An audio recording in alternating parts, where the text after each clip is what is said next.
Kita bersyukur saat ini Tuhan beri kesempatan kembali bagi kita untuk berdoa dan menyembah Tuhan.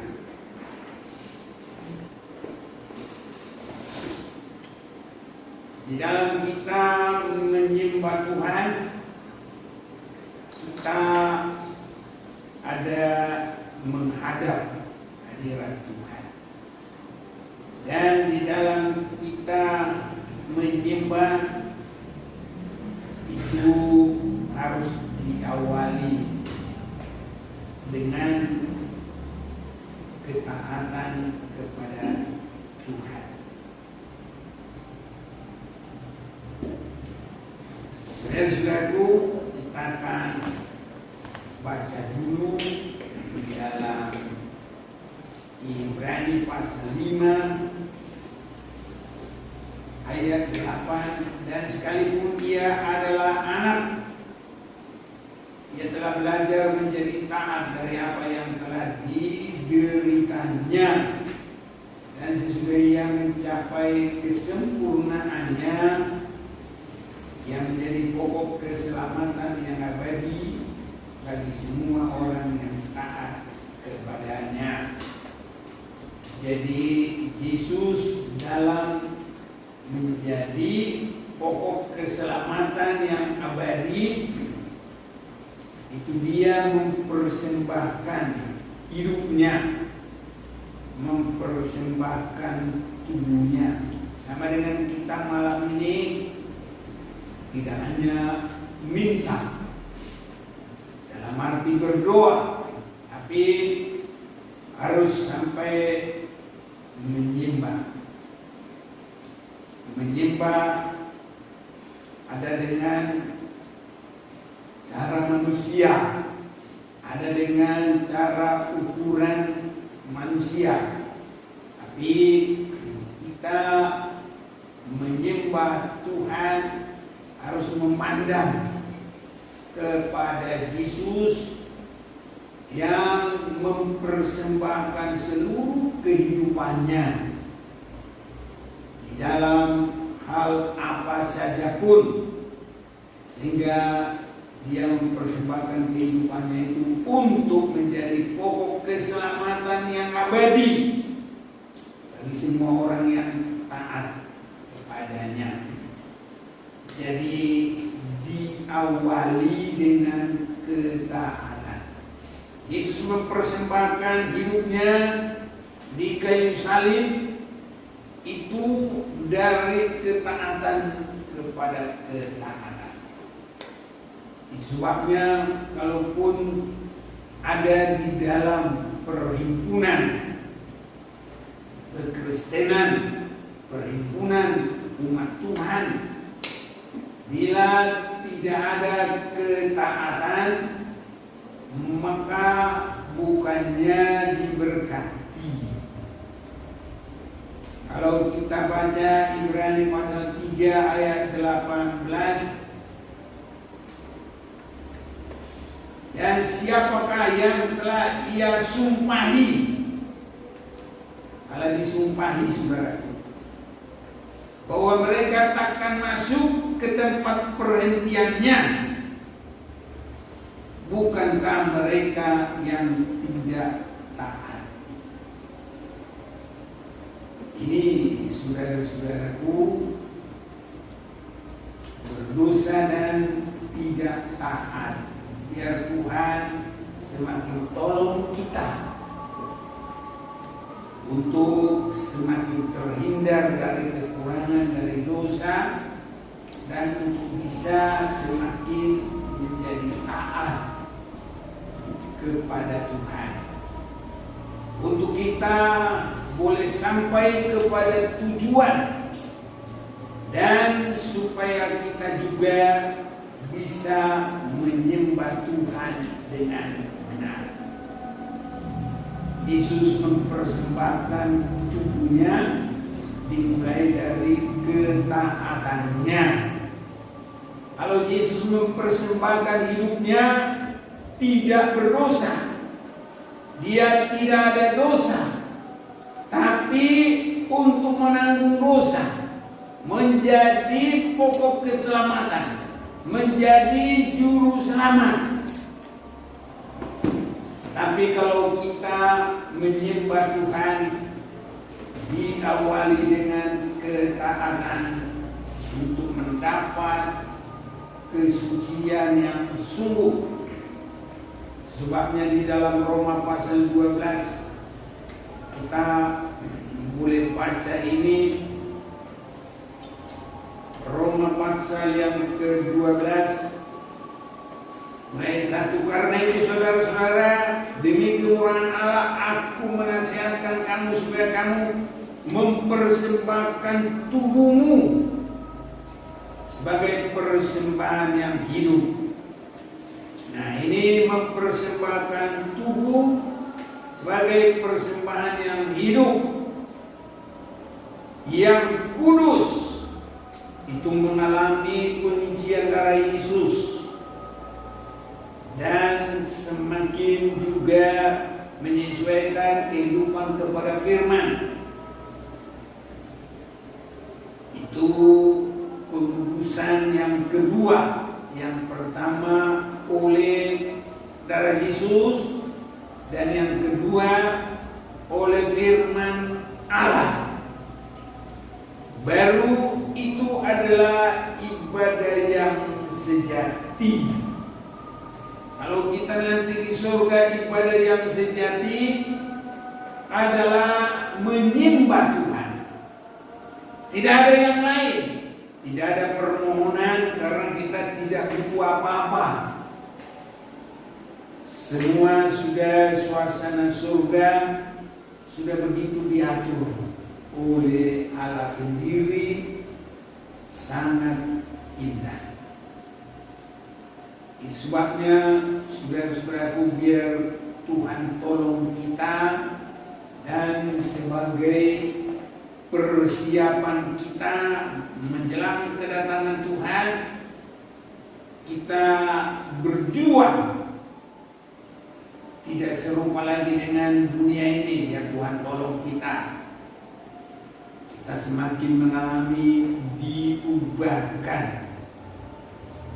dari sehari ke sehari, fisik kita sampai kepada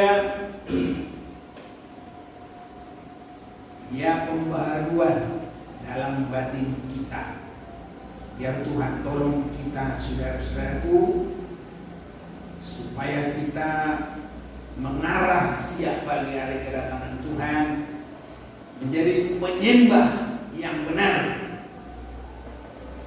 Bila Yesus sudah datang, kita bersama dengan Dia,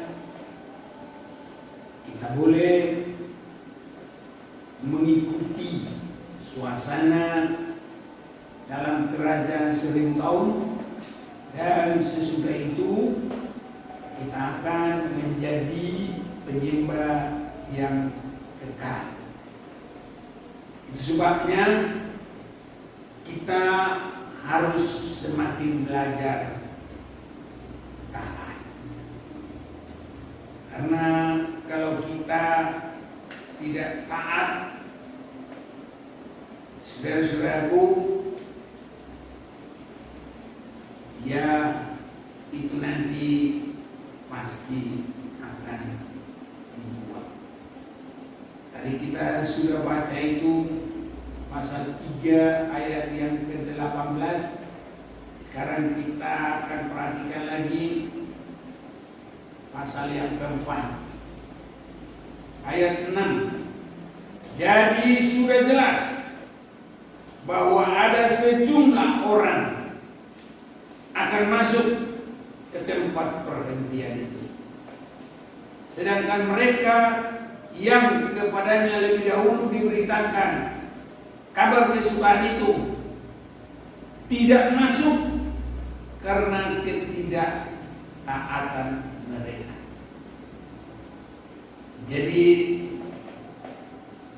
perhentian Tuhan menciptakan langit bumi segala isinya bersama dengan manusia sudah selesai manusia yang siap bagi hari kedatangan Tuhan dan untuk menjadi penghuni surga.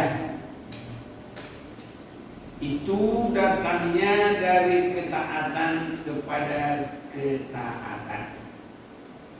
Tadi kalau Yesus taat untuk menjadi juru selamat, ya, tapi kita taat mulai dari penyerahan tubuh kita di dalam penyucian darah Yesus, dan secara terus-menerus pembentukan, disebut pembentukan tubuh Kristus.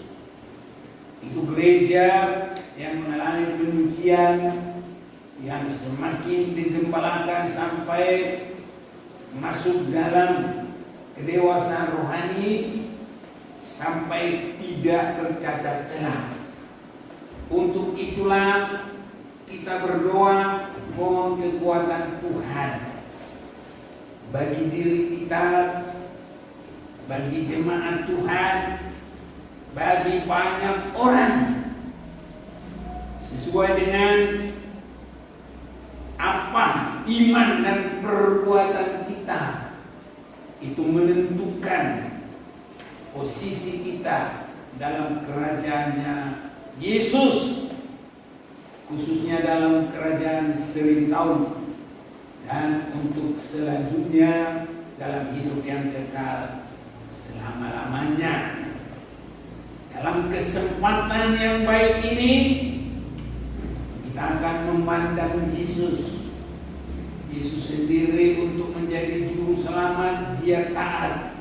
Tapi kita untuk mencapai keselamatan kita sampai kepada kehidupan yang kekal selama-lamanya. Jadi supaya kita boleh menang, tidak dikalahkan oleh apa saja, untuk kita taat kepada Tuhan. Biar Tuhan tolong kita.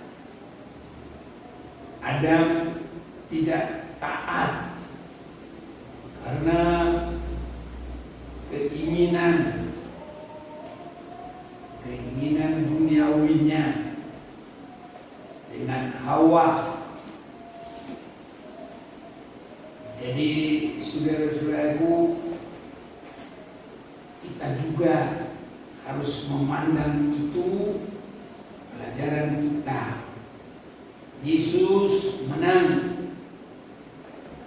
Dia tidak kalah dengan tawaran-tawaran iblis, baik keinginan daging, baik juga jemawa hidup, perkara dunia ditawarkan oleh iblis.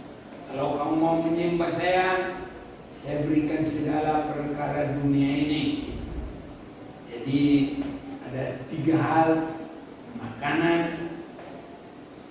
dan kekuasaan Yesus, dan yang ketiga perkara dunia. Sering sekali itu membawa kita tidak taat. Saudara-saudaraku, ketaatan ini biar Tuhan tolong kita, biar ini persiapan kita untuk siap pada hari kedatangan Yesus, Raja segala raja. Yesus Raja segala raja. Wasti tidak taat, dia terbuang. Tapi Ester taat dalam segala apapun. Dia boleh masuk dalam istana raja. Jadi kedatangan Yesus Raja di atas segala raja, itu mulai dia datang dalam pesta nikah anak domba Allah di udara, dan sesudah itu turun ke dunia dalam kerajaan 1000 tahun. Itu kerajaan di bumi, dan selanjutnya kita bersama dengan Tuhan di surga kekal selama-lamanya. Kita mau datang memakai kesempatan ini, mau menyembah Tuhan Yesus Kristus. tahu anak domba.